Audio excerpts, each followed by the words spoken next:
Hi everyone, this is Phil from It Gaming, and today I'm going to show you my guide to the ARK Summer Bash in ARK Survival Evolved.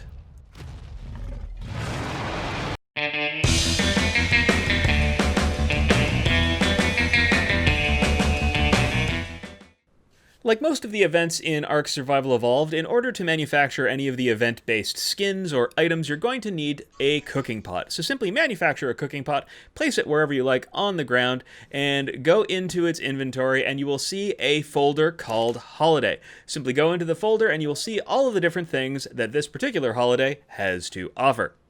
One of the first things you'll notice is that this event doesn't require you to pick up really rare materials. As a matter of fact, all you need to do is cook a lot of meat. Most of these items require either cooked meat, cooked prime meat, or cooked prime meat jerky. So you can imagine that it sort of goes up in order of difficulty from cooked meat, cooked prime meat, and cooked prime meat jerky. It is important to note that the cooking pot doesn't have a whole lot of inventory space, so it might be a good idea to have a refrigerator or a industrial grill nearby in order to hold the meat as you're preparing to craft your materials.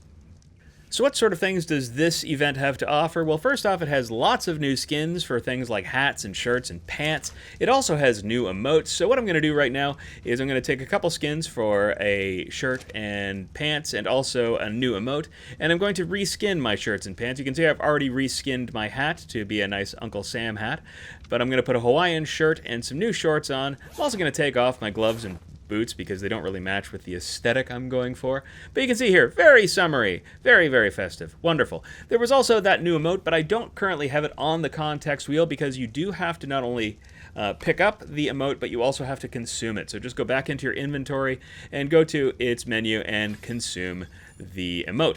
Then you can go back to your emote context wheel, and you can see the new emote for me is in the top left corner. It's called Mosh, and I'll just click on that, and yeah, here we are. Isn't that something?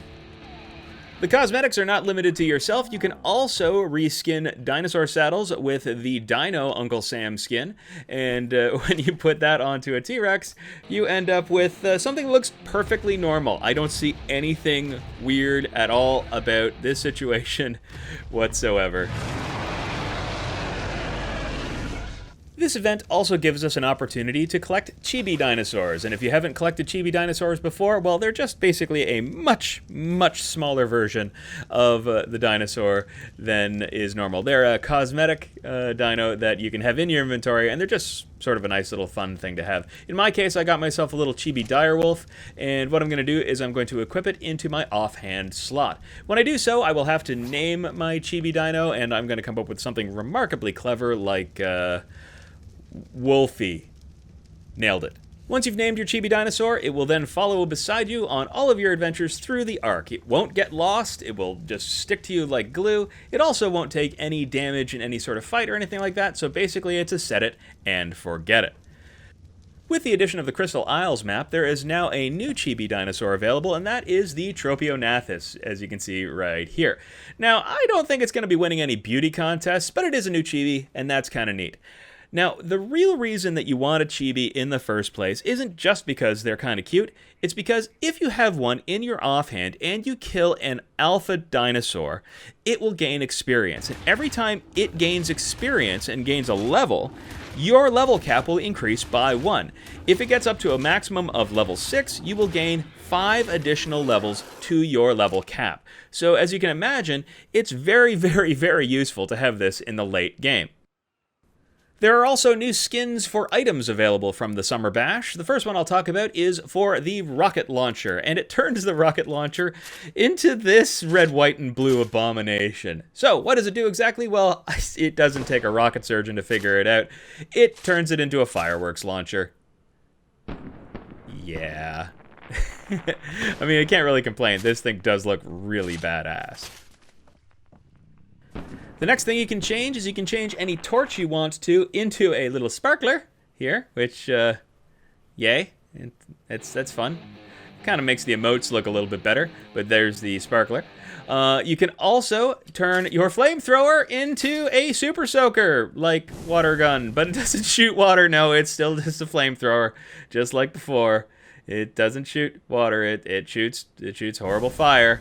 And let me check to see. Yeah, no, it still totally tanks your frame rate, so that's good to know. You can also turn the club into a spatula, which, interesting choice, I'll admit, but it does come with a bottle opener, so that's very, very practical.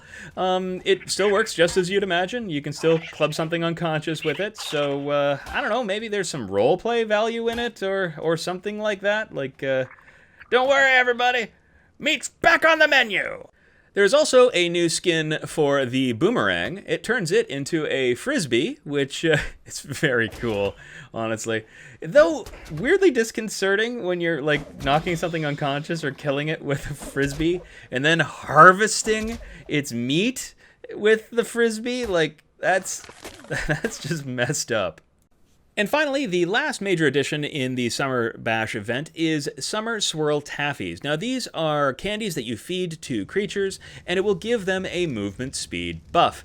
They come in different qualities. A primitive one only gives a 5% buff. A masterwork one, like you see here, gives a 10% buff. So all I'm going to do is put it into its inventory and have it consume it, and now it has the buff. Now, how long does it have it for? Well, you can see in the top right corner, I have a timer for 24 hours.